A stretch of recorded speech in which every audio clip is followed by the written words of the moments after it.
We're back. It's time. Let's recap it up. This is your 2022-2023 Fantasy Football Roundup. We're going to look at last week as always. We're going to look at next week. Did Gary win? We'll look into it now as we dive into last week's preview and look forward to week.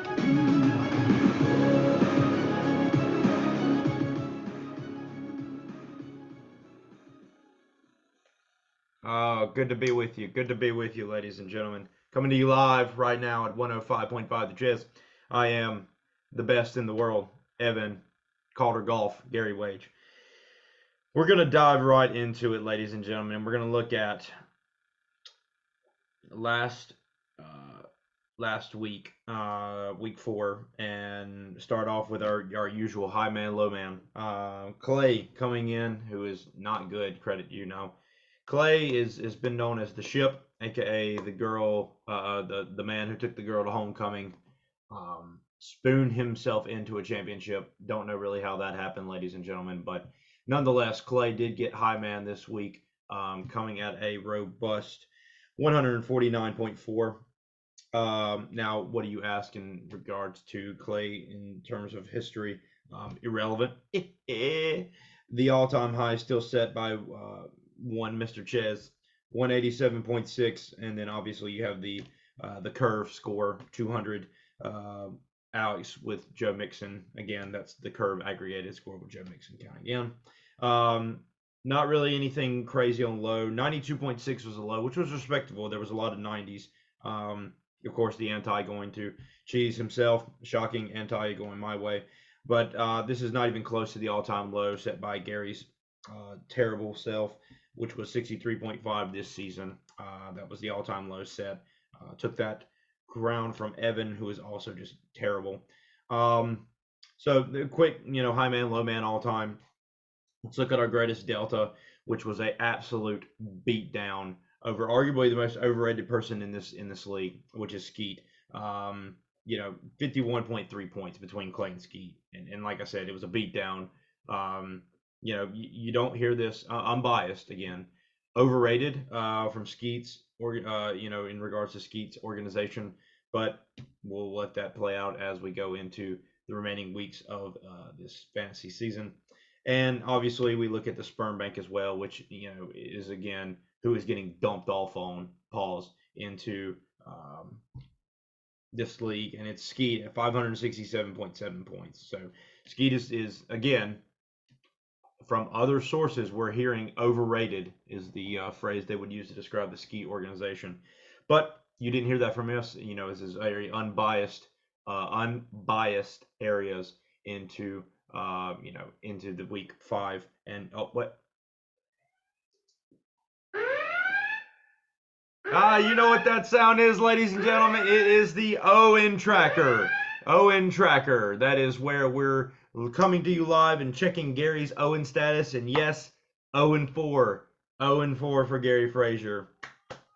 Good job, Gary. We're going to keep that tracker hot for you during our due diligence here. Again, unbiased reporting, Evan Golf. But again, the Owen tracker has identified and is still alert and good for Gary, 0-4. He'll be looking into week 5 to counter, or not to counter, but to just, do something in this league. My goodness. He's playing Evan. If you can't do it against Evan, I don't know who you can do it against. Right now, projected to lose. Shocker. So we'll see if the Owen tracker is still in effect. We're going to be running that regularly throughout the weekend, going into next week. Now, we're going to take a step back, and we're going to look at our last week's highlighted match. Now, we came to you telling you about this, and we had a little bias from the Finesse Weekly, just from direct involvement. But Scoggins was the last undefeated team, 3-0. Andrew was rivaling him to defeat him in the projections, and so it shall pass. The spoon prevails once again.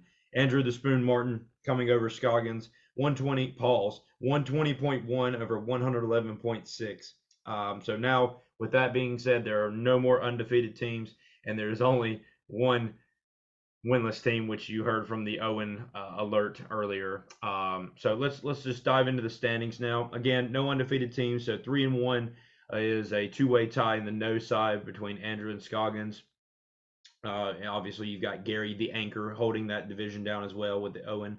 And then in the Cheeeeez division, again, similar fashion, a lot of 3-1s, but there's a three-way tie instead of a two-way between Galt, um, Yuck, I've just become physically ill. Calder, if I wasn't ill now, I had definitely have food poisoning, and the ship that is Clay. So a lot of interesting things, tight races. I mean, obviously there's a bunch of ties, but there's a lot of people clipping at the heels as well. We're still early into the year, so a lot of things can be moved, a lot of finessing, a lot of antis, and a lot of spoon feedings nonetheless. But this is the exciting part, ladies and gentlemen. We take you into the highlighted match, and I'm just pulling up the scoreboard here right now. We're doing this live, so this was not pre-researched. We're going to just look into each of these, and obviously there was a Thursday night game already taking place, so we're going to take that into consideration. You might ask, why is this broadcast coming to you Saturday? It was because half of our staff was in comatose after the Thursday night game, so we do apologize. We are medically clearing everyone, no Tua on all that. So we do hope that we're going to be back on our regularly scheduled events next week. So apologies for that in advance. But I digress. So let's look. No, no, no. I mean, honorary highlighted match. Gary. Can he get out of the closet, the basement that is Owen? Um, 1-3, 3-1. I mean, I tell you, I hate to say it, but it looks like we're going to have two 3-on-1 matchups. Literally projected zero point 0.4 points off of each other, which is Clay and Scoggins. Now, like I said, Thursday night game already concluded. So with that being encountered with the putridness that is Matt Ryan, Clay, my office, 6.1 points.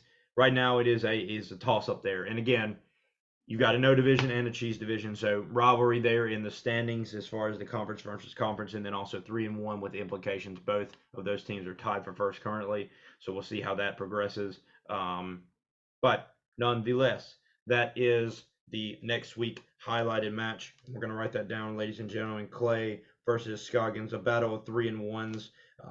Obviously, both of these teams better than Gary, better than Calder, which is not much saying. I mean, that's like saying the sun's out today if you're better than Calder. But ladies and gentlemen, again, we appreciate all the support, all the finessing, all the all the spoon, Andrew.